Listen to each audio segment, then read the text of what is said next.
What is it about San Francisco and the sort of drink space that you think's special? There's a lot of cocktails that have been invented here or made famous here, I think. It sort of punches above its weight, I would say, in that respect. Oh yeah, it always has, from food as well as drink. And a lot of that has to do with being in California, where we have all the fresh produce, and that had really informed a lot of how and which drinks developed here. As well as it's a walkable city. Europeans tend to love San Francisco because they feel it's the most European of American cities. And that helps because you don't need to drive between bar and bar. In LA, for example, people tend to pull up to a bar and stay there all night. And in San Francisco, you tend to have one or two drinks per spot and keep going. Yeah, it's almost like a big neighborhood in a way because it's walkable in that sense, isn't it? Although it does have its sort of areas, right? I mean, we're in the Mission District here, and there's actually a pretty good selection of bars knocking around the place, which I went to a few of them. But then you've got the more northern, like Chinatown kind of area where there's another sort of cluster, right? Yeah, North Beach, North Chinatown. Beach, yeah. And then Tommy's, which is a little bit further over west, right? Yeah, that's like the end of Earth for San Francisco.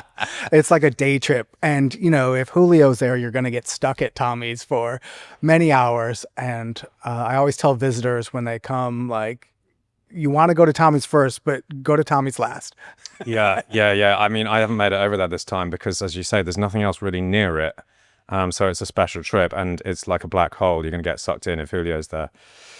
So I went to True Laurel, which is not that far from here, actually, and just around the corner from Trick Dog. I've never been to Trick Dog, and it wasn't open when I was there because it doesn't open until 4 o'clock. True Laurel's great, though. Really cool vibe. Like, sort of cafe cocktail bar kind of vibe going on with it. And the food there's fantastic as well. Yeah, they have an association with Lazy Bear restaurant, which is, I think, 2-star Michelin restaurant nearby. And so that's kind of their cocktail bar, but really it's Nick's program running there with food from Lazy Bear. So they combine it both. They have a separate lab next to the bar now to prepare all the drinks, essentially. Centrifuges whirling all day long is my vision of what happens over there. It's interesting, though. It didn't strike me as the kind of place that's too kind of like granular, fussy about the drinks. I guess because it's got a kind of laid back vibe, and that probably disguises some pretty deep thought that's gone into what it is they're doing. But I don't know, you read the menu and you're like, it sounds like a really nice cocktail menu. It's not trying to be too kind of, molecular-y or weird, Well, there's a lot of processing that goes into those ingredients that goes into the drinks. It's kind of like hyper-local molecular mixology is how I think of it. And that it may start with foraging something, but then processing it into a form at which it's going to go into a cocktail, which is probably clear and not chonky and full of pith and seeds and stuff like that. So there is stuff that happens, but it does start with the concept and the ideas of using local ingredients that are in season and preserving them often in some ways, whether that's infusion, a syrup, etc. Yeah, I forget what was in the drink I had, but I know it had sherry and vermouth in it, and it was still about like midday at this point, or 1 o'clock. So I was like, this seems like a civilized choice, but it was absolutely delicious. It's like one of the highest ranking bars in 50 Best in North America, I think, isn't it? Yes, I think the list just came out a couple days ago, and I believe they're 63rd in the world. The world, best bars. Yeah. And I think on the America's list, they're in the teens, or they were. Of course, it's just changing at the moment, isn't it? Because the new top 50 is going to be announced. They haven't done the new America top 50 yet. Not that I'm aware of. No. These lists seem to be... I know, this all the time, aren't they? Yeah, I know. It's hard to keep on top of. I mean, I don't keep on top of it, but I noticed they had some 50 best stuff when I was there. I mean, if I'm honest, I turned up there because it was on your list, and I hadn't realized that it was actually held in such high regard, but for good reason, for sure. So I went from there, then I went to, Buddy. That's a really cool place. Great. Yeah, like a wine bar. I don't even know if they do cocktails, but wine. I had really good cider there. They got sake there, so it's more like fermented stuff, but the music was fantastic. Service was really good. I actually think if someone was saying to me, like, where would you recommend to go in San Francisco, I might even put that one at the top. I thought it was a really, really cool spot. That's great. And there's an association with True Laurel Oh, is there? at Buddy. Yeah. Ah, There were four owners when it opened, and one of them is Nico from True Laurel. Another one is Claire Sprouse, I think, from New York. And she's been around for a long time and knows her stuff as well. yeah, that makes sense. It was really cool. Then I went to, actually, no, maybe I'd recommend this place, the Royal Cuckoo Club. Uh-huh. That's David Wondrich's favorite San Francisco bar. It's like a really good cocktail dive bar. It's kind of got the lighting's really cool, a lot of wood. It feels very, very old. I spoke to the bartender and he said, I think the bar, as Cuckoo Club, is only 17 years old, but the venue's been a bar for more than a century. And it's got that vibe about it.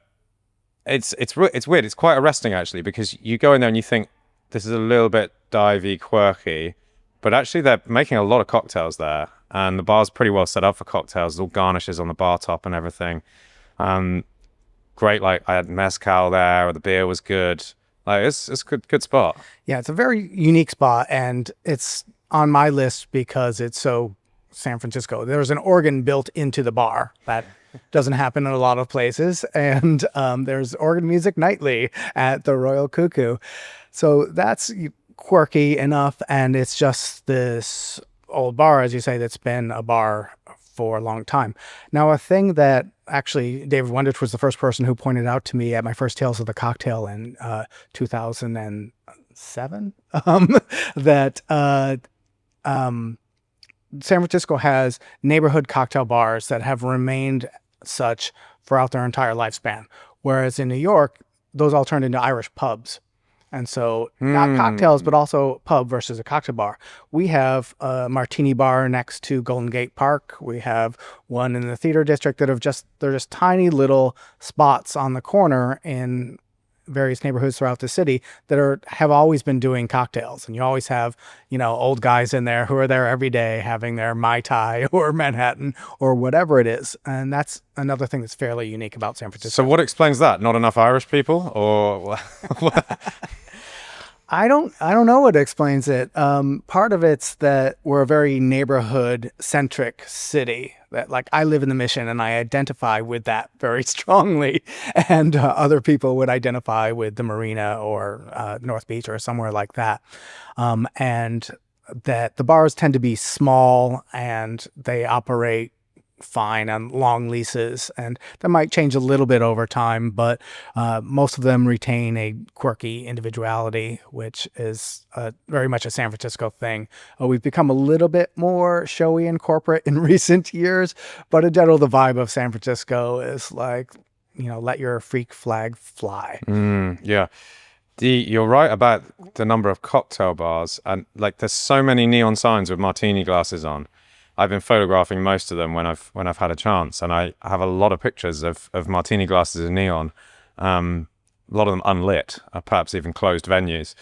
But I've never seen anything like that in any other city. Just the sheer number of martini glasses visible on the street. Mm-hmm. But that's interesting. I wonder about the sort of evolution of the drinks culture here and why it is that's sort of sustained itself, or at least mostly sustained itself, whereas other places, I don't know, maybe the sort of cocktail lights have just gone out a little bit and it's more just generic beers and shots and, that kind of thing. Yeah, I'm not sure. I think that there's somewhat of a parallel with Portland, Oregon, which if you haven't been to, they have a lot of, the neighborhood bar functions on a lot of things. First of all, a lot of them are strip clubs in Portland. I think every bar you have to serve food in it. So you'll have at least tater tots available in most bars, no matter where they are. And they function as the cocktail bar and the dive bar and the community meeting spot for this cold, wet, rainy place where you don't necessarily want to go outside of the neighborhood. So maybe there's a parallel there with how San Francisco functions, that you have your neighborhood cocktail bar. Yeah, that's less of a destination city, more of a, I need this thing like 3 doors down. Right. So I just had Richard Hart on the show, who's a baker, still fermentation, but bread. And he's got a string of bakeries in Copenhagen, and he was saying the same thing there, that no one wants to go more than like 3 or 4 minutes to get a loaf of bread. So you have to have bakeries absolutely everywhere. Whereas in other cities, other towns, take Tartine, for example, people will travel to go and get their bread if they know it's going to be great.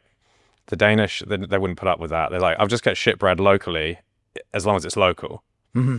So it is strange how sort of, I guess, sort of cultural psychology kind of plays into the shaping of the offering that's available in any given town. Yeah, if you ask someone what their favorite bar is, it's going to be the best cocktail bar closest to their house. Convenience is king, right? Yep. Okay, so from Royal Cuckoo, where did I go? I think I got a bike. Yeah, I got a bike and I cycled all the way up to the Buena Vista. Wow. Yeah, long ride. Yeah. It was like 35-minute ride. Hit any hills? Yes. And one thing that's peculiar to San Francisco, maybe this is across the States, but it's not how it works in the UK. I got an e-bike, but I've noticed that you can pay extra for more power on the e-bike, right? And that's new to me. It's the e-bike is an e-bike in the UK. And I paid for like the lower level of power, which became problematic when I hit hills because like they're heavy, like e-bikes, and there's no gears on them either.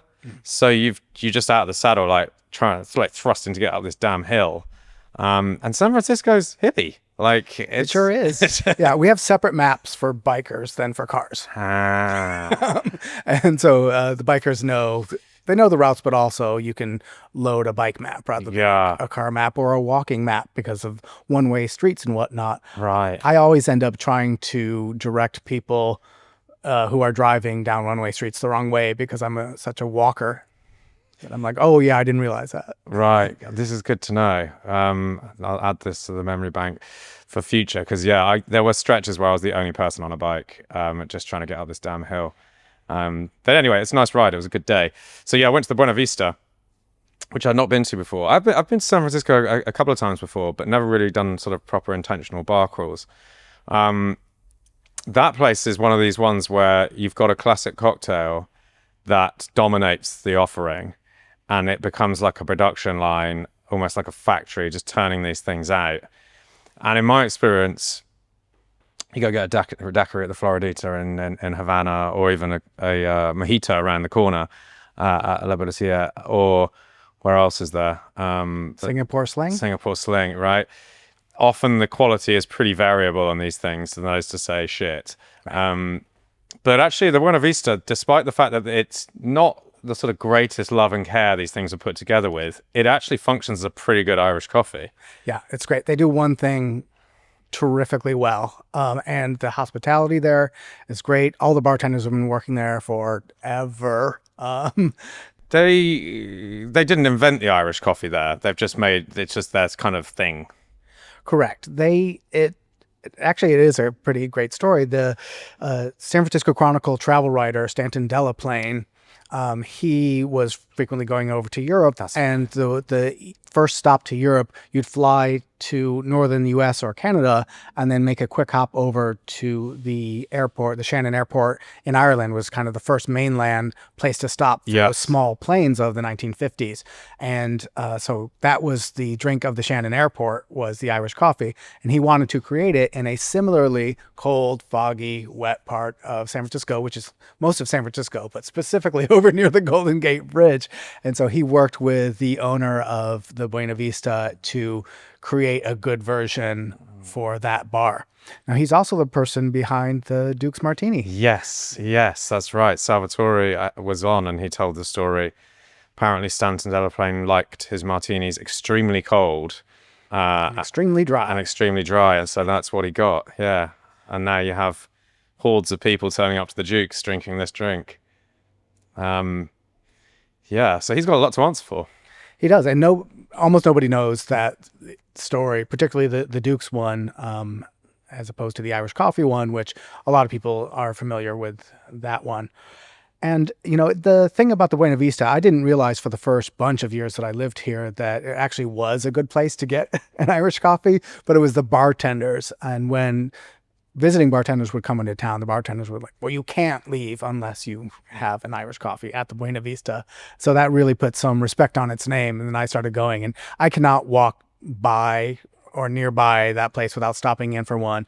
And you can get a decaf version. You can, of course, get an non-alcoholic version. You just don't put the whiskey in it. And they have them to go, where they give you a little Yes. a little mini bottle separate from your coffee, and somehow that works legally such that if you pour it yourself once you walk outside of the place into the drink, then it's okay. Right. Oh, they found a loophole for that. That's They did. clever. Yeah. Yeah. No, it was a surprisingly good drink. I mean, they are really rough when the way they make them, but the pace at which they do it, and like, as you know, making an Irish coffee for most of us mere mortals is a time-consuming process, and everyone fixates over this cream float. Like, is it going to kind of cloudy and drop down? They are throwing the cream in there. Blop, blop, blop. It's remarkable to watch. So yeah, that's what happens when you turn out tens of thousands of these damn things, I guess. Yeah. So other cocktails that were invented or have been made famous in San Francisco. Gibson? Yes, although new information has come to light. Right.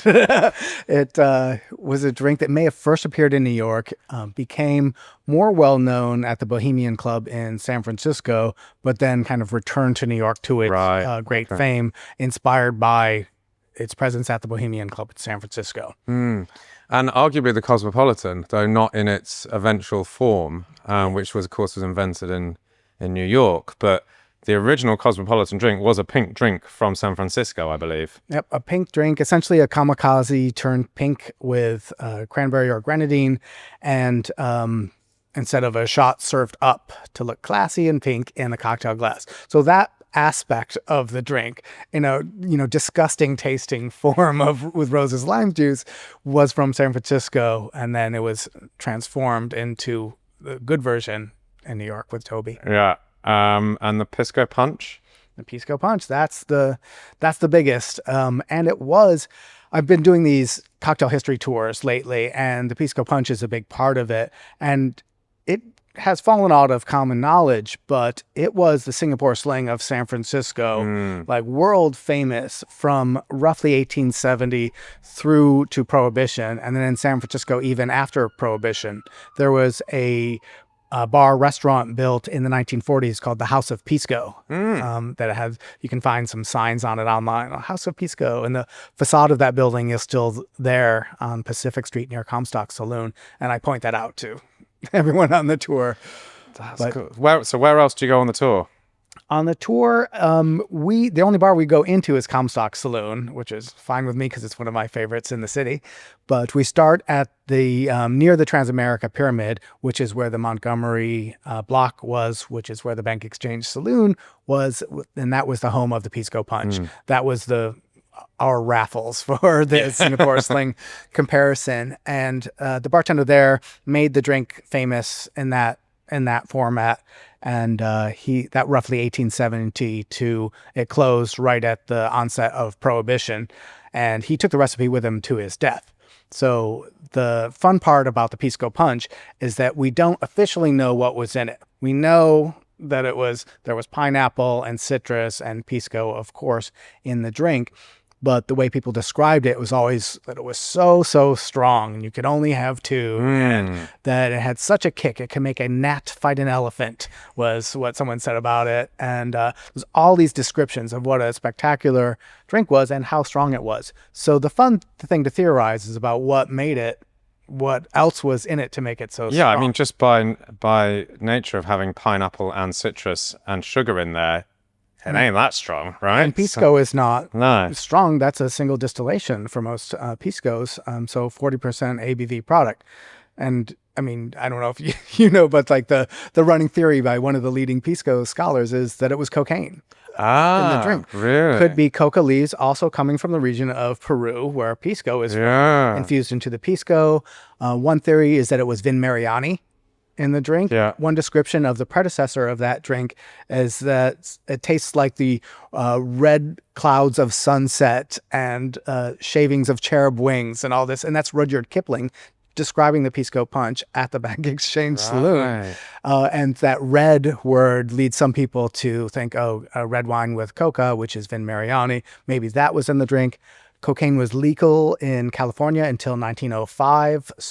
And it was in all of the patent medicines available at the time.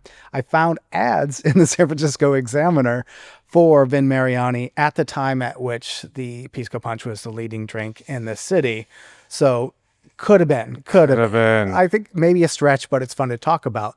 But that means that it is legitimate for every bar to put secret ingredients in the house Pisco Punch. And I think every bar should, because that's the legacy. Just probably maybe not cocaine. cocaine. Yeah. Best not. Yeah, we wouldn't advise that.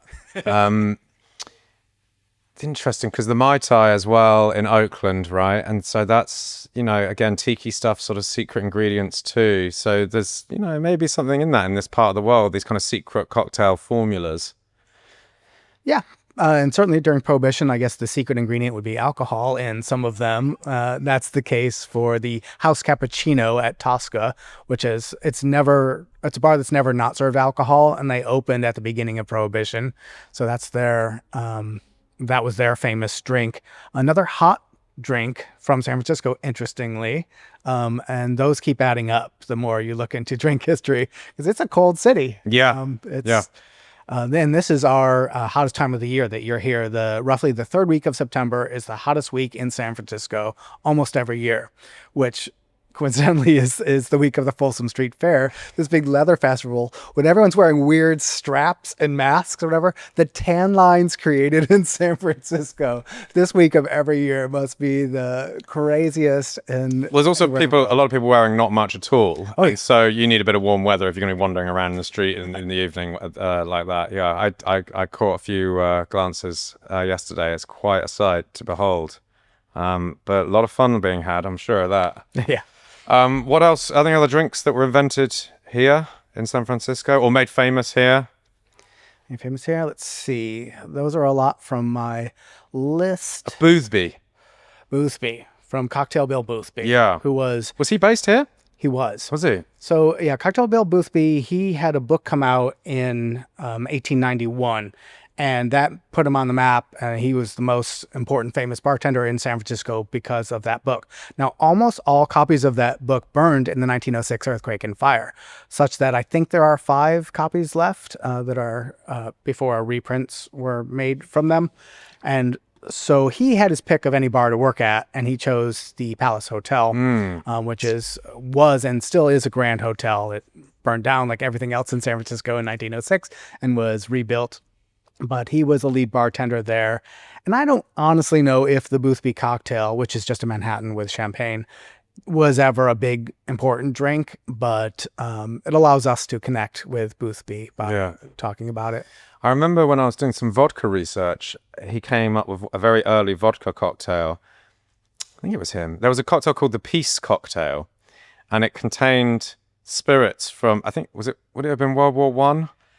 It contained spirits from all these different nations that were involved in the war. Maybe it was pre-World War One. It was a different war, and Russian vodka was one of it. It was a kind of concept cocktail rather than a legit cocktail. Yeah, the idea was that you'd mix together all these different nations to get peace. Right.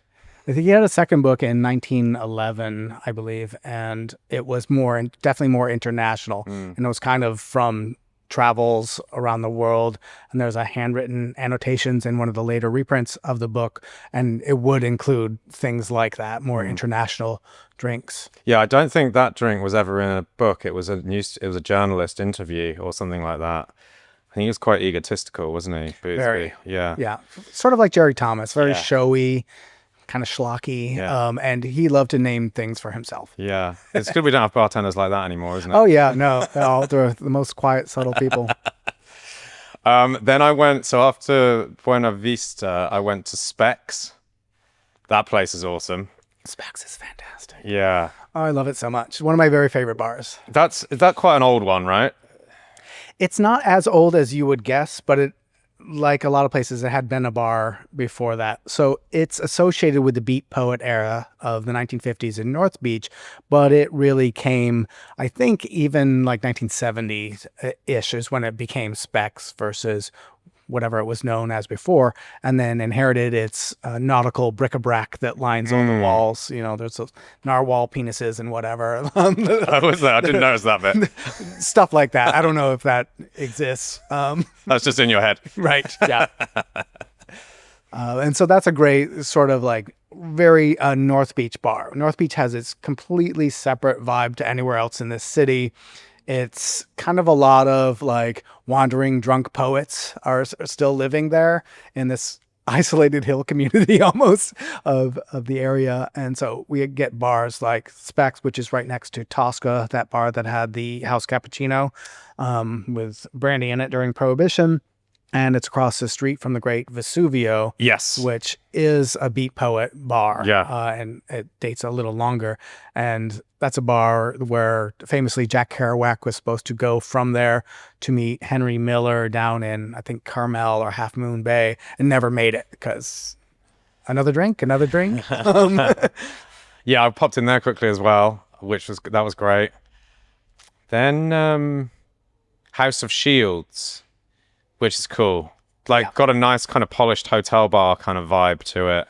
Yeah, so the rumor about House of Shields, it's across the street from the Palace Hotel, is that the bar was built for the Palace Hotel but didn't fit, so they put it over there. There's a lot of stuff that's probably not true when it comes to the history of that bar in particular, but such as that President Harding died there and was transported in a tunnel under the street to the hotel because it was during Prohibition and he was drinking. Oh, wow. That is a good urban myth, that one. Yes. That's incredible. I think probably a myth, but his picture is in the bar and they'll celebrate that myth anyway.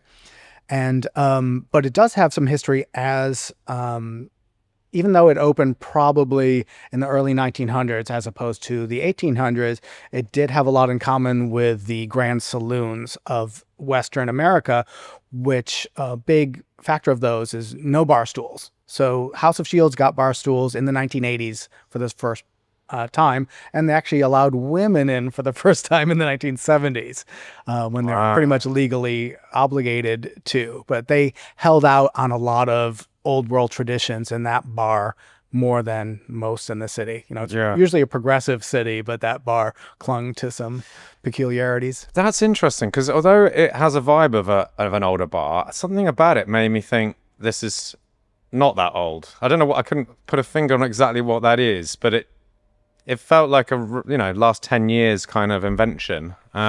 It's definitely had a refresh. Yeah. Not too much of the bones of it had changed very much, but yeah. Okay, so I think I went to ABV. Couldn't get in because I didn't have any ID. And what's the one in Chinatown that Bourdain made famous as well? Lipo Lounge. Lipo Lounge, couldn't get in there either. Didn't have any ID. Did you try to go after ABV to Lipo? No. Okay. No. I was like, you're going in the wrong way. No. Yeah, no. This is when I was up in the sort of North Beach, Chinatown direction. Yeah. As before we started recording, I had a bit of a rant about having to carry ID in the US. It gets on my nerves, like for people who are clearly over 40. I find it quite performative and obviously annoying because I couldn't get in the damn bar. It seems to be okay. Like if you're around afternoon, early evening, it's not really a problem. It's when it gets a bit later, they get pretty militant about it. But yep. They just everyone gets ID. There's someone at the door, and they ID everyone, and that's.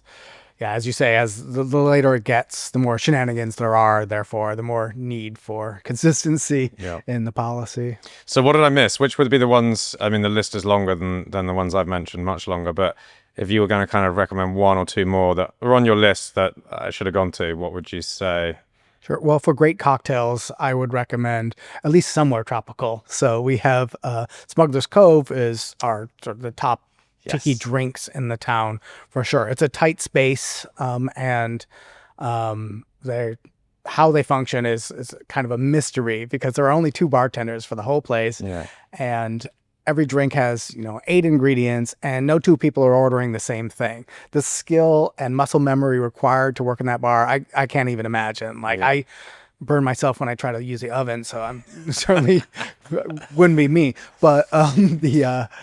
that's certainly for tropical drinks. I have been there before, I should say, so I didn't need to do that one this time. But yeah, great bar. And it hasn't, it's the same. It functions the same. It's just more, actually, there are more people from all over coming because their great book that they put out has really attracted a new customer base there.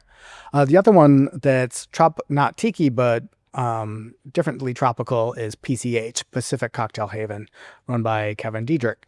And that one, I would say it's almost tropical spins on classical cocktails is a lot of what they do. So the Negroni has pandan in it. A lot of things have pandan in it.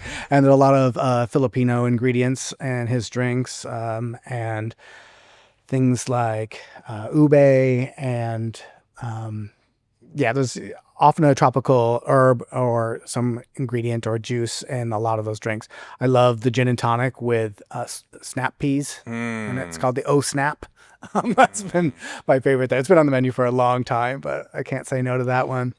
And so I think that's also the bars that are still that make lists, the global best bar lists. It's True Laurel and PCH. Those are the two. Kevin Diedrich also owns Kona's Street Lounge, which is near the House of Shields, and that's more to pick up conference business. And he has an airport bar now, so if you're flying out of the right terminal, you can go to Kona's at the airport. I haven't been to that one yet. Do you know which terminal it is? I don't. Not international. Okay, well, I'm flying domestic in about 3 or 4 hours, so fingers crossed. Terminal 1, San Francisco Airport. I will see if I can track it down and tick off another bar on my visit to San Francisco whilst exiting.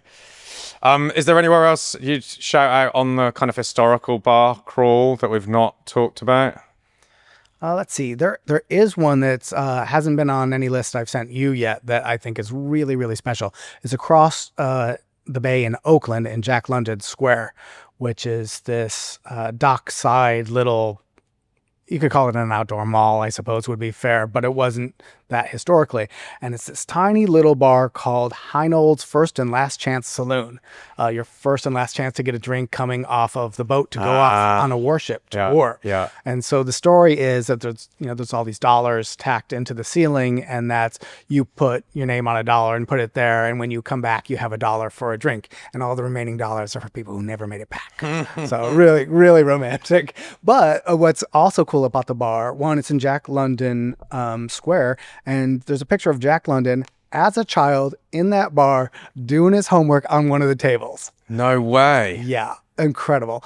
And in the 1906 earthquake, the bar is on essentially a pier, and there's pylons holding it level, or used to be. Now it is at such an angle from one end to the other, you can't set a full beer on the bar. It will spill over the side. So they have coasters that they sometimes offer for drinks that are shaped like a wedge, like a doorstop to hold your beer flat. Wow. Shit, I'm gutted I've missed out on that It's an amazing bar. I'm just doing really, calculations in my head to see if I can get there before leaving, but I don't think that's possible. It's the wrong direction. It would be rough. It would be... That's amazing. So, kind of a bit of a dive? Yeah, it's tiny, tiny inside, and then there's an outdoor patio.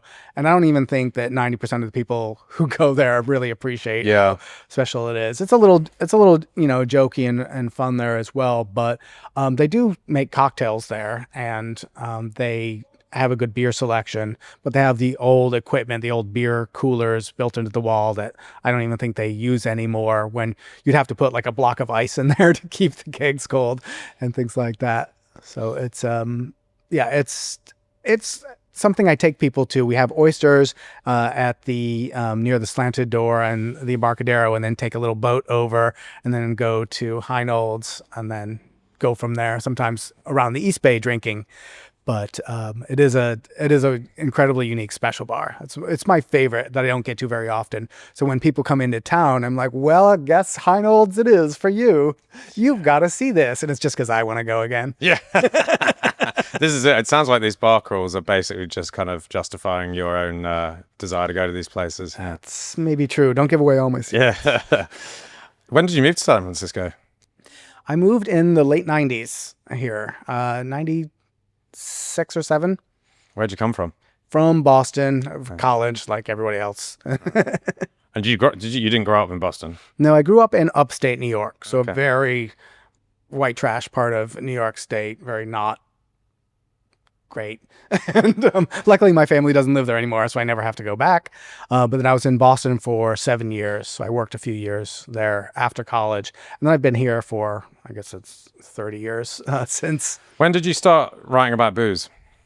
Well, I kind of turned recreation into occupation. So I studied physics and I was in science first, and then I studied software and was writing code when I first moved to San Francisco for 3 or 4 years.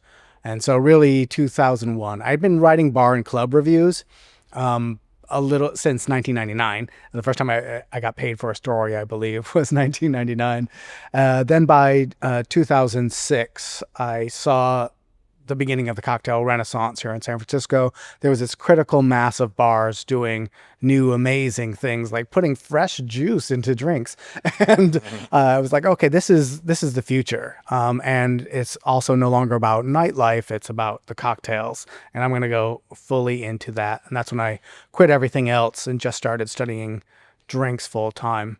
Initially, it was like, learn along with me as I try to figure this stuff out. And now I'm giving classes to bartenders and stuff like that. I still can't make the drinks myself, like, don't get it twisted, but at least I know in theoretical mixology. That's what I do.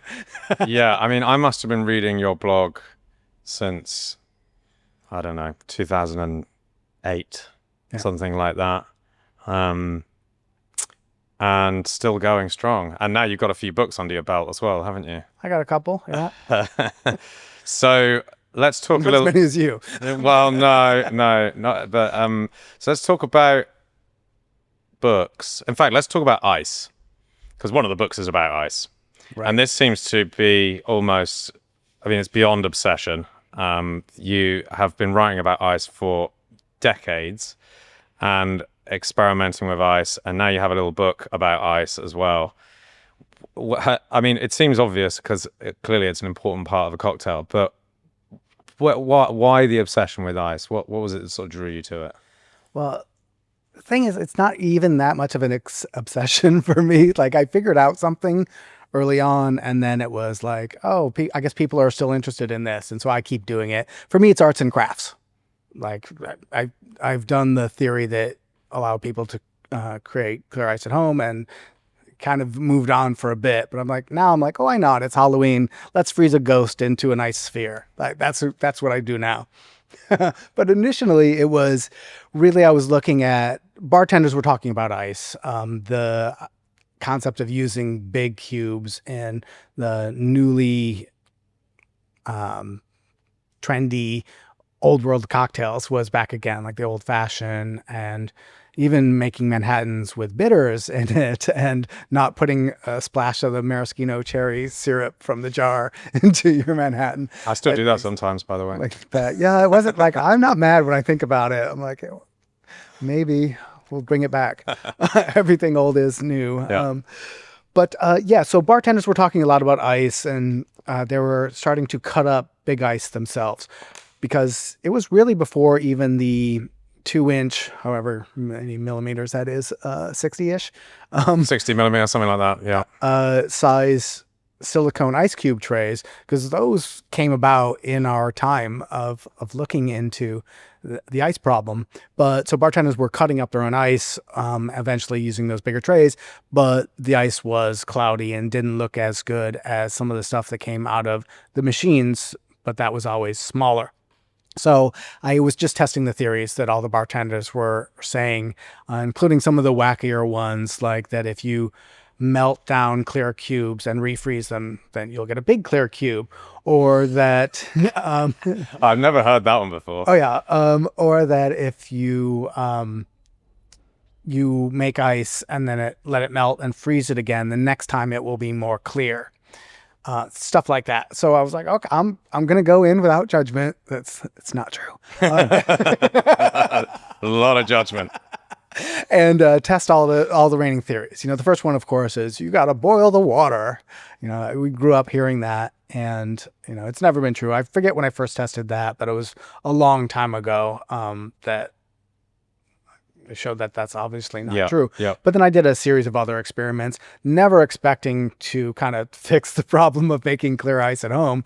I just wanted to disprove some stuff, and then wound up figuring out the way to make ice clear using insulated containers, which in retrospect was super obvious, and I should have figured it out like not 9 months into that process, but one.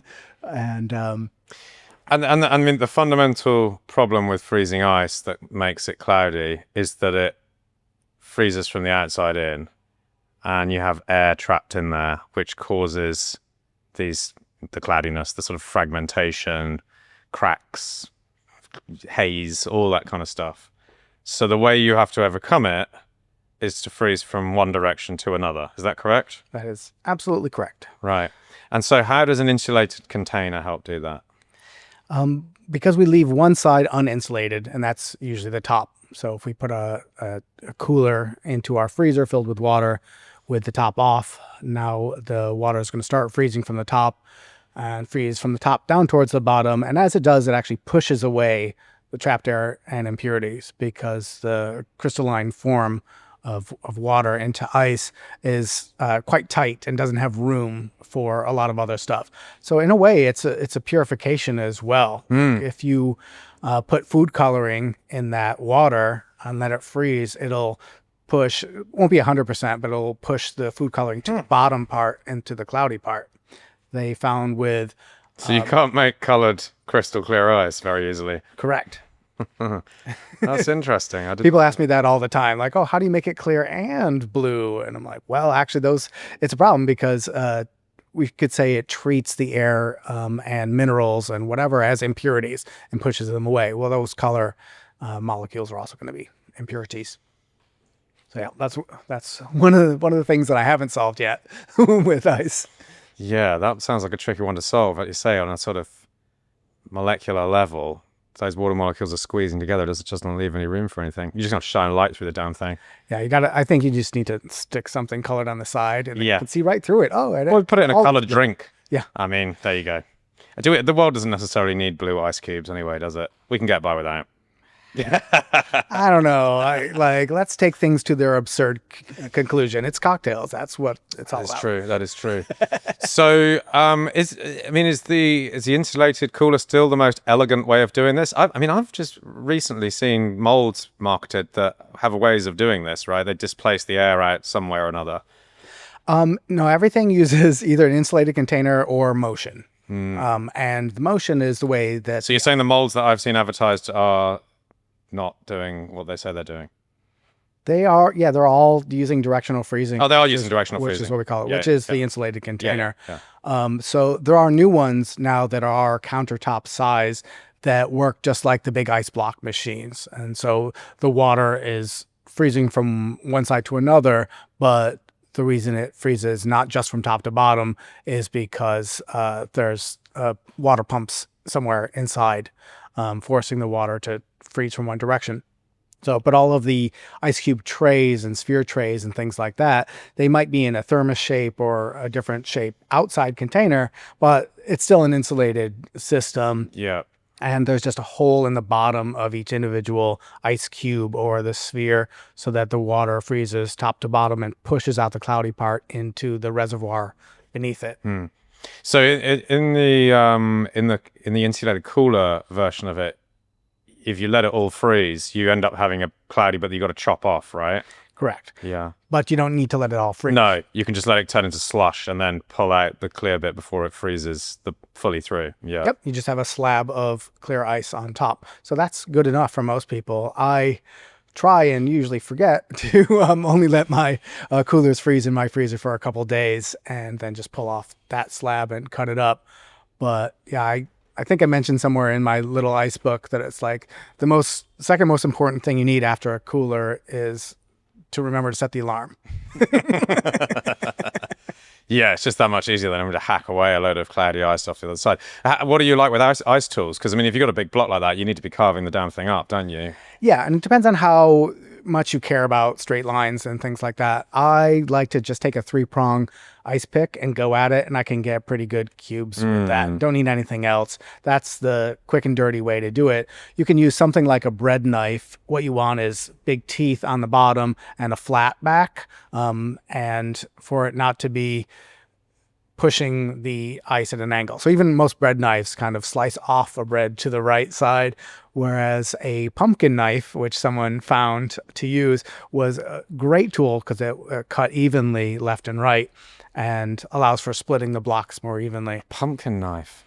Yeah, it's just a big melon knife. Like, it's kind of like a saw combined with a bread knife. That's the shape that you want. And all of those Japanese ice tools that you see for cutting ice, they might be the big handle ones or various shape. Those are all tree saws. Yeah. They're not specialized for ice as far as I know. They're just adapted from cutting branches to cut the cubes. And most of them don't have the exact flat back that we would want. What do you mean by flat back? Just rather than a curve of the back. Oh, I see. It's like a straight blade. You want a straight, not the blade side, but the back, because we're going to hit it with a mallet on top, and we want the force to distribute evenly and split the ice. Got you. So when we're cutting blocks, we want to always be splitting blocks. Usually in the middle is the easiest, kind of like splitting marble. But if you're carving, say, spheres or ice diamonds or whatever, carving from the outside, then that's a totally different set of tools that we want. I didn't realize how complicated you can get. And it's sort of like gardening. The right tool does 80% of the work for you when you know which tool is the right tool and then use that one. It's better than the brute force of trying to use a paring knife for everything on ice. You use the right tool for the right shape. Yeah, my first bar, which I guess we opened, that was about 15 years ago, 16 years ago in London. I think Nobu, the Nobu restaurant, possibly was doing a bit of ice carving, but I think we were possibly the second bar in the UK to have an ice station. And we built it into the back of the bar. So you had spirits on either side and then this kind of tiled ice station, though we didn't tile it very well. And so the water leaked behind the tiles onto plywood and ended up rotting, and it stank. It was absolutely disgusting. But anyway, the idea was good. But yeah, it was one of the features of the bar. We'd buy in big blocks of ice from these, big suppliers with the directional freezing machines. How much are they, by the way? Do you know? Well, they've gone up in price. So now it's over $9,000 US to get one, including delivery. Yeah. That's the last prices I've heard. So yeah, we'd buy them in and we'd carve it, and we got pretty good at it. We never had a saw. We did it all with the sort of 3-prong hacking thing. So we'd just, hack away and break it down into smaller bits. And then when we did get knives at one point, so we could start trying to carve the diamonds and that sort of thing. But it was part of because we were also batching cocktails, which before people were really batching cocktails very much. And so it saved so much time because we could then do like elaborate garnishes, elaborate ice, instead of all the picking out bottles and that kind of stuff. But I confess I've never attempted to make it at home. I've read your articles and stuff on it, and so I'm kind of aware of the process, and I know it's become much more of a big thing. And it's funny, one of the things that people ask me the most, like people who are not necessarily bar industry but are like wanting to make cocktails at home, is, oh, can you tell me where to get the mold so I can make a crystal clear ice? Or what's the method? Is it boil the kettle and then or that kind of thing? I mean, you must get it fucking every day. But I get asked a lot. Well, now, luckily for everyone, we can just refer them to the Ice Book. There you go. Available in all good stores and even some bad stores as well. Right, let's hope. The more the better, as far as I'm concerned. So speaking about books, you've also got Doctors and Distillers, which is a much bigger book. Actually, a very impressive book, may I say. A proper historical treatise on the history of booze and the history of pharmaceuticals as well, and medicine. It's really, I guess, a story that comes up in a lot of other books about, this is gin and it, gin and tonic, medicinal, or rum used to be used as this sort of medicine, or this liqueur was infused with these ingredients and it's originally medicinal. But never before all of these things, whether it's beer or it's wine or it's spirits, combined and cocktails, it combined into one book. And it's a fantastic bit of work, I think. I think you've done a great job with it. Thank you. I wish that one was a bit better known Yeah, than it is, because I'm really, really proud of it. Yeah. And as you said, I think everyone knows bits and parts of the story. Lime juice for scurvy and tonic water for malaria, etc. But as far as I can tell, there had never been a serious book that put it all together, which is surprising. That seems like an obvious choice and a great topic for me to stumble upon, because you're always, as a journalist and trend writer as well, I'm always got lists of things like, oh, that's medicinal, and like that list got longer and longer, and I was like, you know what? I bet a person could write a whole book on this, and that's how that one started. And I would go through the history of medicine books and look at all the alcohol references and then the history of each spirit, because I have a zillion books, and would go through each of those looking for the medical references and then put them all together. And yeah, I did it really inefficiently, but it was rewarding. Yeah, I mean, the amount of research that's gone into it is nuts. So maybe just give me some tidbits from that, just to perhaps entice listeners to go out and buy this book. What are some of your favorite findings in terms of historical boozy medicine? Well, there's a lot. Well, one thing that really surprised me and was the hardest topic to explain was how alcoholic distillation came out of alchemy in the search for the universal medicine, and to separate the active energy of a person or the universe from the corporeal form. I don't know if that's how we pronounce it, the body form. So you have essentially the soul separated from the body, and that is the universal medicine that, when applied to another body, could make that person live forever. Yeah. And that's how we got gin, So it's a Yeah, wild this is the Philosopher's journey. Stone, right? The pursuit of immortality.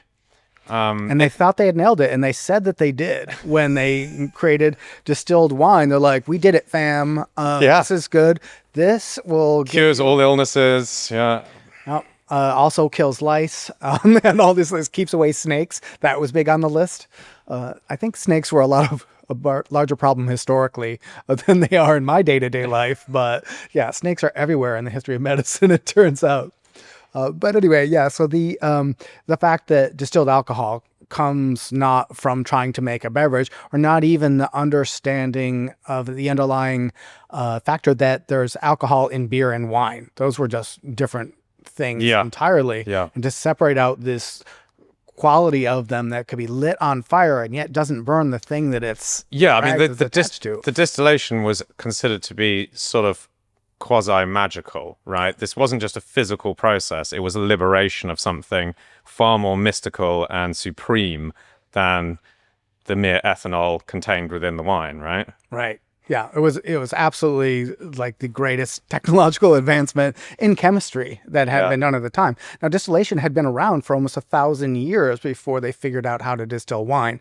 We think of it as distillation. What do you distill? Alcohol. But in fact, it was used for separating all kinds of minerals. Like you take a piece of metal and you disintegrate it with vinegar or urine, and then distill it and separate, and look what you have on the left in the still and then the other side, and try to analyze that, because a lot of early science and chemistry was about breaking things down rather than combining things into new forms to find their most basic components.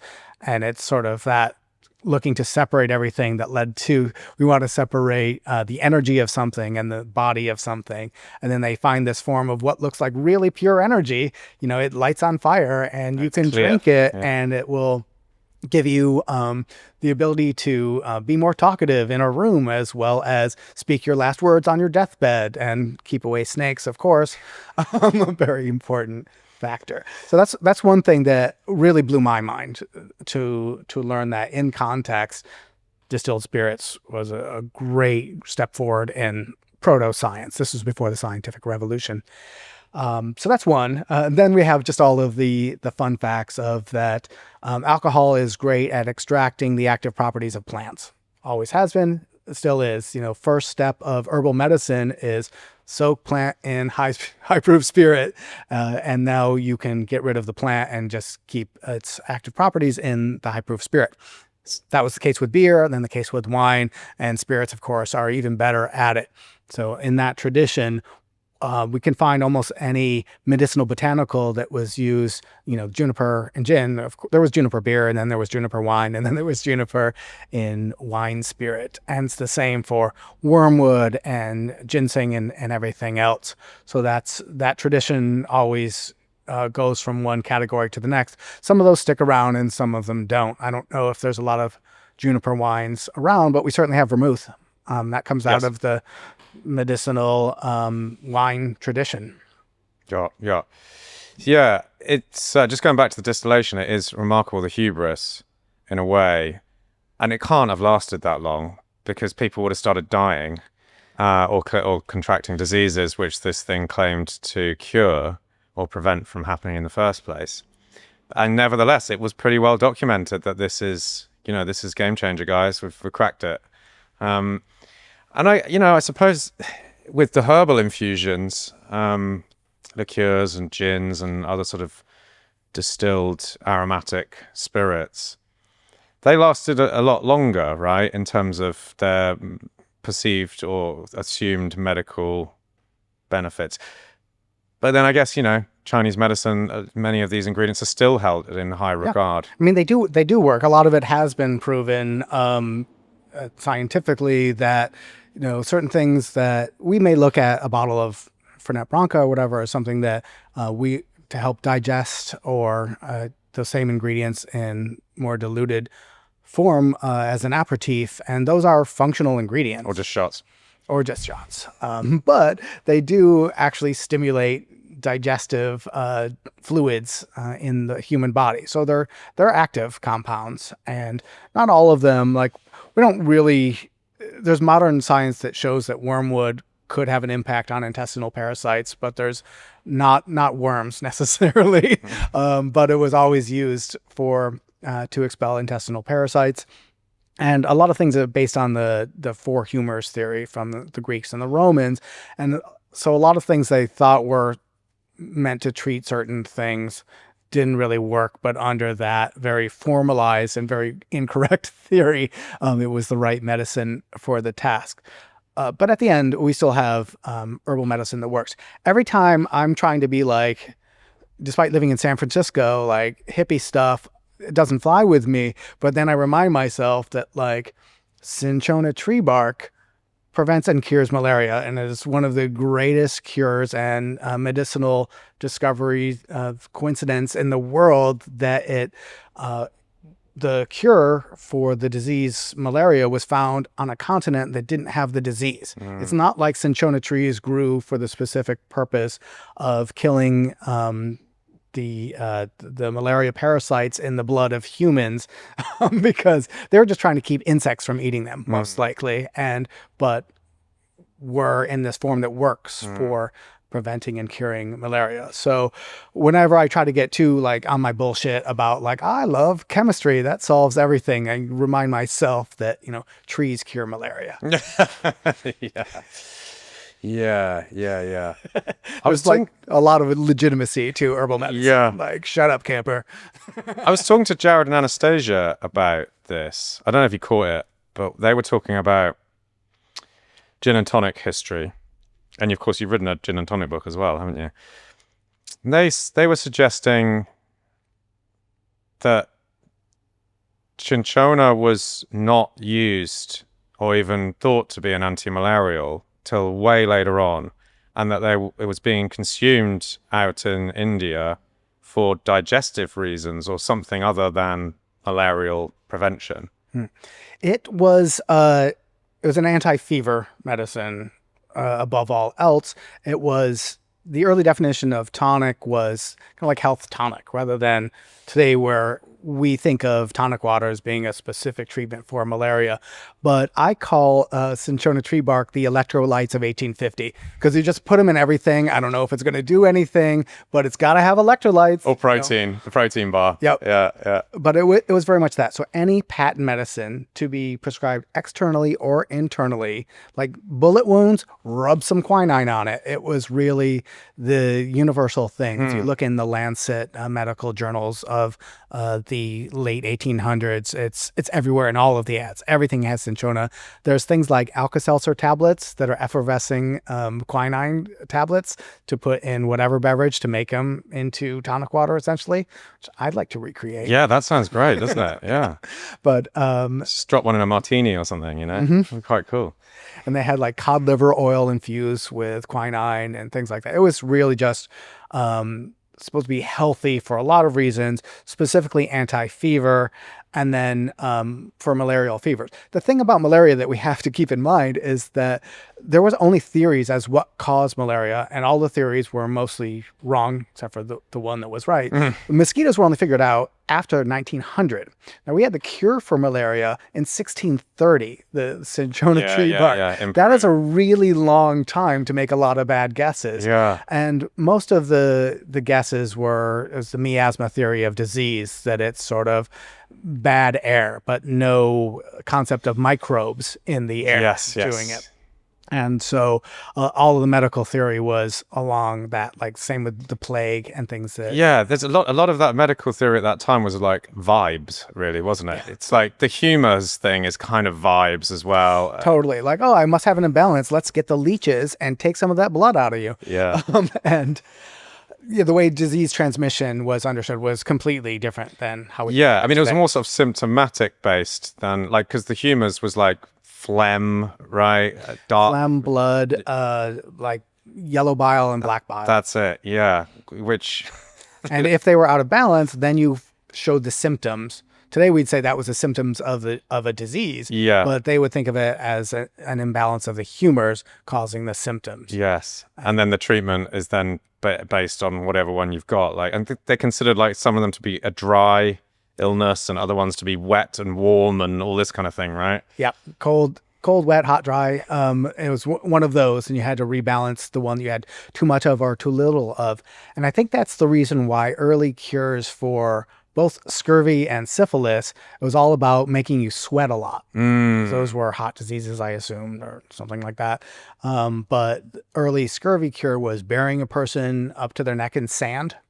And then a lot of early syphilis cures, and syphilis, they weren't sure that wasn't an STD, an STI, were about making people sweat it out. So there are even some movies, I forget one popular movie that takes place in the area of syphilis. They have a person in like a steamer where they're just their head poking out and they're talking to someone else in the room. And I'm like, oh my gosh, they're being treated for syphilis. I know this. Fun fact, I make every movie miserable for everyone when I'm in the room. So do you think there was like a placebo effect for some of this stuff? Because just the fact that it kind of worked, or must have worked in some cases, must have worked more than 50% of the time kind of thing. You got to assume, and like, you know, making people sweat to rid them of a disease, or infusing some kind of inert herb or spice into booze and going, there you go, take that. It's wishful thinking, but yet it was pervasive enough to carry on for centuries. So what's going on, do you think? Well, a lot of it, I mean, certainly the alcohol involved was helping soothe the pain of whatever the illness was. Just temporary sort of makes you feel a bit better. Yeah. And so before chemotherapy, essentially, chemical cures for diseases, the herbs may have been doing something. If you think of like a compress with mint on a wound, that cooling menthol is going to help. Now, it's not going to necessarily prevent infection, although it turns out a lot of spices are antibacterial, antimicrobial, and so they actually would extend the life of mead or help with other problems like that. Like hops? But kind of accidental, yes, just like hops. Accidentally helping something that it was used for a different medical theory. Yeah, it's almost like the intention was never met, but the mechanism works some other way. Exactly. And so that was a lot of it, that coincidentally it works, and that alcohol itself is antimicrobial, and that gets you a lot, particularly with external wounds. Yeah, I remember reading in your book just beer. Like it's better to wash your wound with beer than it is with water because With dirty water, yeah. water's probably dirty. The beer has been boiled and has a little bit of alcohol in there as well, so it's going to keep it sanitary a little bit longer. Wash with beer. Absolutely. Yeah. So it worked, a lot of it, for those reasons. You had asked about the why stuff we thought it was working and it may not have been. So one part I talk about in Doctors and Distillers was this guy Paracelsus, who was, everybody hated him and he talked a lot of smack. You know, I love him for that reason. And he came along in, I think, the 1500s, and he was like, all of this Greek medicine is ridiculous, and I have the answer. And his answers were a totally different set of medicines, a lot of them mineral-based, completely ineffective and based on equally wrong theory, but they didn't hurt the patient anymore and allowed them to kind of heal naturally. So his failure as a physician was actually a win for medicine because more people healed by not like, oh, we got to take more blood out, I guess.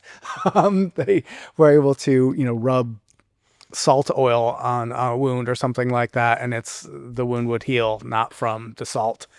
So that was a big change in medicine, and really a better understanding of anatomy is what showed that before humors, like, that doesn't make any kind of sense. The body just doesn't work that way. So that took a long time to really push out of the public mindset, just like boiling the water to make clear ice cubes. It takes a long time to like get rid of. So we all heard it. We all know it's true, and yet it's never been true. Similar with the humoral medicine. Bad memes, basically. Yes. Yeah, they're just pervasive and they carry around. I mean, even up to Prohibition, the number of whiskeys that were administered as prescriptions is nuts, right? Yeah. And that was, the way to drink it also during Prohibition was to get a prescription. Veterinarians could prescribe, my guinea pig has syphilis. Better give me whiskey. Like I'll administer it to the guinea pig, no problem. So that's the one way you got your whiskey was medicinal. And in fact, I forget, it wasn't the American Medical Association, but some College of Physicians in America, they had just ruled alcohol as being not medically necessary. And then Prohibition passed, and they were like, actually, we've changed our mind. They revoted essentially and said, no, alcohol is needed in the practice of medicine. And the language there is like useful versus necessary. Like, alcohol is absolutely useful in the practice of medicine. It is still today. Your hand sanitizer, like I've smelled some of it. I've been like, was this diffuser tequila at one point before it got to my hand sanitizer? And I think a lot of it was. But so alcohol still uses. It's antimicrobial. It helps absorb those active compounds from plants, and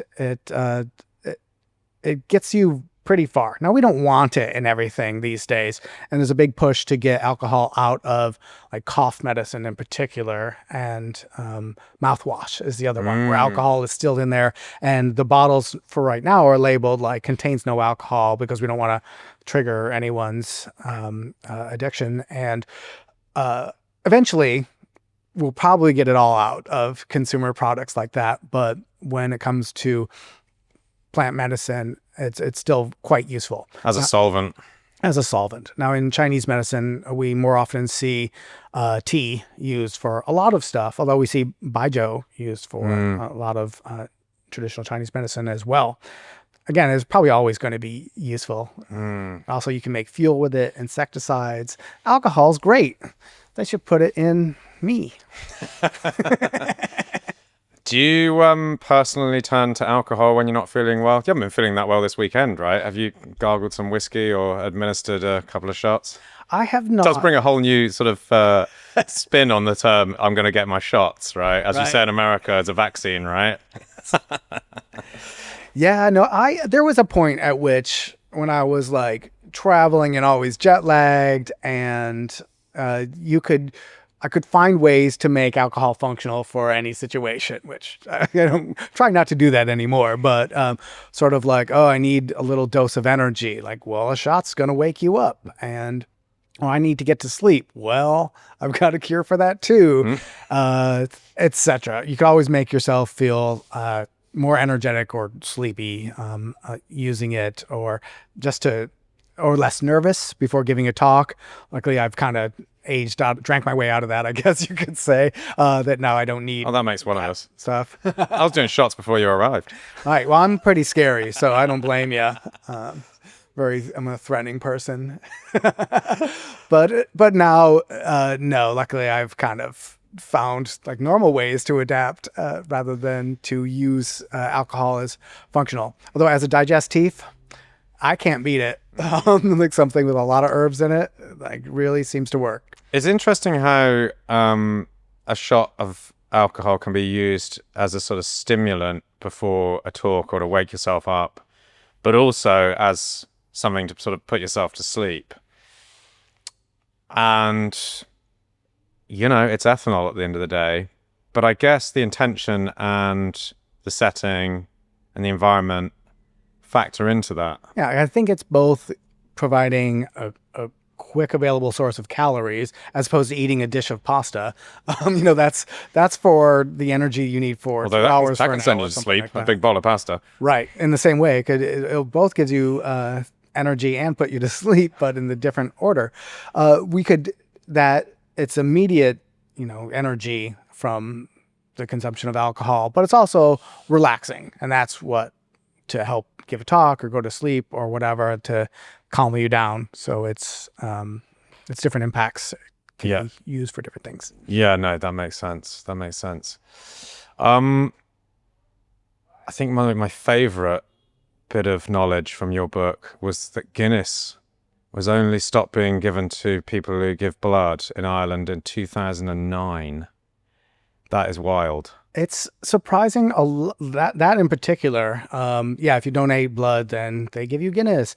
And I think at that point they knew that they weren't really replenishing iron in your blood by giving you beer. They're just saying thanks for giving blood, I assume. Yeah. But it was no longer. It maybe started out that way and then just continued as a kind of ritual or a thanks. Yeah. Yeah, which a lot of alcohol used in medicine, similarly in folk medicine, they advertise like Hennessy, keep a bottle in your medicine cabinet in case someone faints. That'll give time until the doctor gets there. And so these folk traditions of herbal medicines in Italy, like everyone's grandma has their special recipe or a special something that they might take a sip of every night or in the morning. It's kind of vitamins for some people. And those exist to this day. There's a lot of traditions around the world of using alcohol for medicine in different ways that persist. They're just no longer, the brands aren't going to feel like, they can't. Guinness is good for you. That's not the slogan. There was the whiskey without headache was an American brand. That's now the whiskey without regret. They've changed, for example. Even that one. Yeah, I was talking to you before we started recording because I'd done an interview with this guy, Charles Denby from Berkeley Yeast. And what I didn't mention to you before we started recording is that I don't know when, I'm not sure if this episode's going to go out after that one or before. So if this goes out before, then no one's going to know what I'm talking about. But they're genetically engineering yeast to do all sorts of weird and wonderful things, mostly around flavor at the moment, but also around alcohol content of the resulting beer and wine that it makes.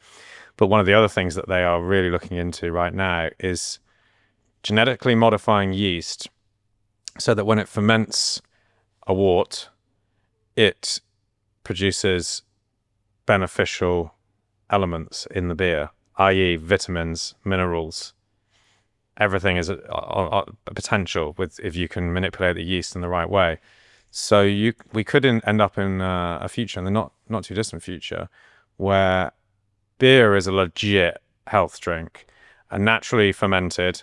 Some people would say it's not natural because the yeast has been genetically modified, but all the other ingredients, the water and the barley, are natural. That is imbued naturally, no additives, with your daily dose of vitamin B12, your daily dose of vitamin C, your daily dose of insert other vitamin or beneficial mineral here, everything is made during one single round of fermentation, nothing added afterwards. Yeah, I mean, yeast can be pretty healthy as it is, and it does make active a lot of those beneficial minerals and vitamins. And has always traditionally, the people who built the pyramids in Egypt were drinking beer all day, not water, not just for hydration, but because there's calories in it. And then that yeast is something that gives a lot of beneficial vitamins to the beer, particularly then when they weren't straining it out all that much. A little chonky beer that you needed straws for. Yeah. But we could be there once again. Yeah, maybe. Old is new. And beer is, I mean, yeast is a very useful substance. I don't know a whole lot about it, but there's super interesting research, and it seems like you can do a lot with it, much like how they're kind of training bacteria to produce things that we can't make with traditional chemistry. There's a lot further to go. I think that a lot of the great advancements in science are using biological materials to produce things that have an impact on human biology. Yeah, I mean, the microbial world is really a bit like magic. It's invisible. It does these crazy transformative processes. And if you can control the environment, you can get it to do all sorts of weird stuff. I mean, you can make petrochemicals from it. You could obviously, so many of the flavors that we appreciate are as a result of microbial activity, and you can do those in isolation and manipulate those. Some of the food additives that we use, like xanthan gum, for example, is as a result of bacterial activity. It's an excretion. There's so much there.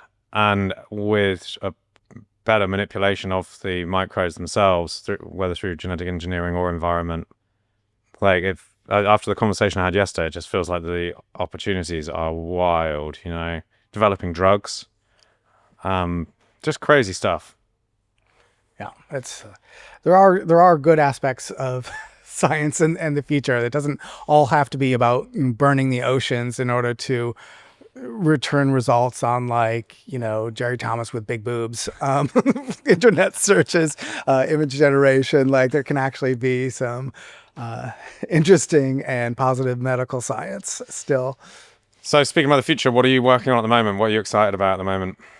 Well, I've been tossing around the ideas of a few different books, and they're all so nerdy that, of course, publishers are like, that'll never sell, but we'll see. I might kind of do them anyway. That's what happened with tonic water into Doctors and Distillers and ice cubes. Every publisher turned the ice book down. All of them did. And then someone moved and started a new imprint at a university press, which is since closed, since they're still publishing the ice book, but the imprint that published it is technically no longer in existence. But it was a real big topic, as it turns out, and people were interested in that. So for future works, it's probably going to be something similar. And I might self-publish or something like that. I don't know. We'll see. So I'm looking at, like, water is one of them. I love water. I love bottled water, and nerding out on that and trying everything from every part of the world. Like, water sommeliers is an emerging thing that I've seen a bit of press about recently. There's one in the UK and another guy. There's a guy in LA who travels. He's big on social media. Yeah, that's Martin Rees. Yeah, that's right. Yeah. The German guy. Do you know him? I actually interviewed him like more than 10 years ago, because I first heard of the existence of a water sommelier that I learned from some bartenders who were working with him at LACMA in LA. And so I interviewed him, and it was a great interview. And since then, he seems to run around, and, like, it's not that complicated. It's minerals, and different minerals taste differently, and the natural sources produce different tasting water. And some people just find it very hard to believe that water could taste different depending on where it's from. For me, that was like, of course it does. It always has. If you taste anything, water makes a difference.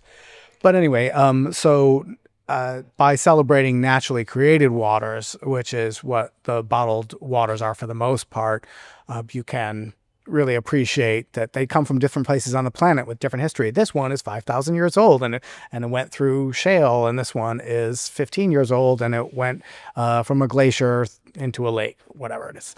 And that's pretty interesting and cool. And then you can taste the difference in the waters. But I also think what's kind of fun is to manipulate those minerals yourself and be like, well, I like 2 parts magnesium to 1 part sodium or whatever it is. And I play with that stuff at home in my kitchen because I'm super fun. And I will like take the home carbonator and then I buy all these different mineral salts and blend them and try to make different tasting waters. You can find recipes for recreating the specific mineral mixes of things like Perrier. Yeah, I mean, most of them have got it listed on the back label, right? The sort of mineral composition. Yeah. Yeah, and then you have to get, because it's always like magnesium hydroxide or whatever, so you have to get the right blend of that side of the equation, and chemists can just do the math on it and put it together. You'll need this one and that one, etc., to make the final recipe. And some people have done those. Jennifer Kalia, who's local to the Bay Area, she made double strength waters. I forget which one that she did, like Badois or something like that at her bar program. And so get the house mineral. If someone makes their own mineral water, order it. That's the most important thing in the whole bar. Like that's going to be wild and amplified. And when Schweppes was new and selling bottled waters before they were even making tonic water, they had like double recipe formulas and mimicking different mineral spas of Europe back when this was also thought to be medicinal. And it was more like it just didn't have bacteria in it because it came from underground sources rather than from the river, from the Thames or whatever. So it's they used to do different carbonation levels to cure different maladies as well. So I think they had 5 different levels of CO2 in there, which is kind of crazy because, I mean, going way back, mineral waters, and especially because they were clean, obviously they were seen to be healthy, but the carbonated ones especially so. So there was this link that when we were able to start artificially carbonating drinks, it's like, great, we've invented another medicine. Fantastic. Yeah, they thought the first person who created the artificial carbonating device, Joseph Priestley, they gave him the Copley Medal for curing scurvy. So like, you did it. That surely that's going to work. We don't even need to test it. Obviously not, right? Because any test would have proven that it doesn't work. It does not work. But, we get carbonated beverages to this day from it. But yeah, it was thought that carbonated water was the healthiest form of spring water. And that took it pretty far. Yeah, indeed. When the highball becomes popular, that's still coming from that same kind of traditional medicine theory of that carbonated water is healthier. So a scotch and water was less healthy than a scotch and soda. Yeah. I remember Wondrich writing about that in Punch. You had the Limmer's House Punch, which is arguably the precursor to the Tom Collins or the Fizz or whatever. Gin, lemon juice, sugar, sparkling water. This is 18th century London, and it would have seemed very strange to be putting medicine in with your gin. Although, of course, gin has a medicinal history as well, but nevertheless, booze in there. So you're mixing these two things together. I remember, I reckon it was 10 years ago, I went to a bar in Bangkok that was, I think it was called Water Library. And it was a very small bar, and that was their whole shtick, was like, we got like 20 different waters. Pretty cool. Yeah, I love that stuff. And, most places don't have a lot of options, but you'll find like it'll be a Greek restaurant and they'll have a water that they've imported. And that's where you find just the one at each spot. The Eastern European waters are spectacular. Oh, really? Like, yeah, a lot of it. If you've had, what's the Spanish water that's super popular? Vichy Catalan. Vichy Catalan, delicious, and a bit like carbonated seawater, but it's nothing Very compared salty, to some of the ones from Eastern Europe. Really? They're like turbocharged Vichy. They are, and not just salt, but also a lot of they're really chalky. Very, so it's sort of like carbonated Tums or like the stomach soothing. Can you think of any brands that people should look out for? usually. We'll put it in the show notes. Under the pressure of the bright lights of We'll put it in the show notes. the podcast.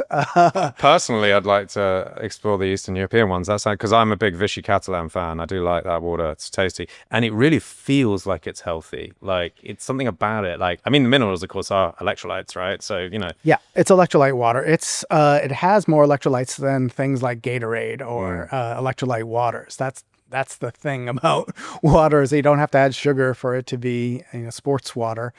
Yeah. You can just drink that. But it also makes sense in the hot climate of Spain with the seafood that you're eating.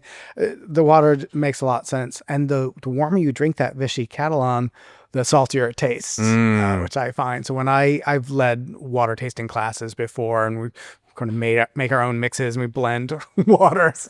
It's so dumb. But Vichy Catalan is always the one that, like, it's a love it or hate it thing when we get to that one at the end. Just some people don't like it, no? Just too much.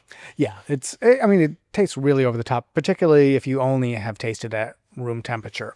Yeah. Which is how we do it. I suppose, like, a lot of the reason why people don't discern a difference between waters is because they never do a side-by-side tasting, right? I mean, very few people ever get around to tasting even 2 mineral waters side by side, never mind a flight. And that's where it starts getting eye-opening. You just get conditioned to whatever water you're always drinking. Like, even if it's your horrible tap water, you just get used to it. The mind almost corrects for whatever chemicals. It's like getting used to a smell. Yeah. That's always in the room. I don't even smell it anymore. Same with the water. And it also, the other thing about tasting waters is that many of the major commercial brands are, in fact, extraordinarily good. And it's no wonder that they're available all over the world. Like, I forgot how delicious Evian is. Like, absolutely great water. At least to me, when I drink it, it's like weighty and thick. It's like water syrup. Oh my God, you're making me want a nice mineral water now. I should be like, I'm trying to get a brand ambassador gig that won't ruin my liver. Keep you hydrated, that's for sure. Right. But you spend a lot of time in the bathroom. I would. I kind of do anyway. I'm a big drinker of the H2O. Cool. Well, look, this has been fun. It's been good to catch up. Yeah. Camper English, thank you. Thanks. Good to see you. Welcome to San Francisco. I'm just about to leave.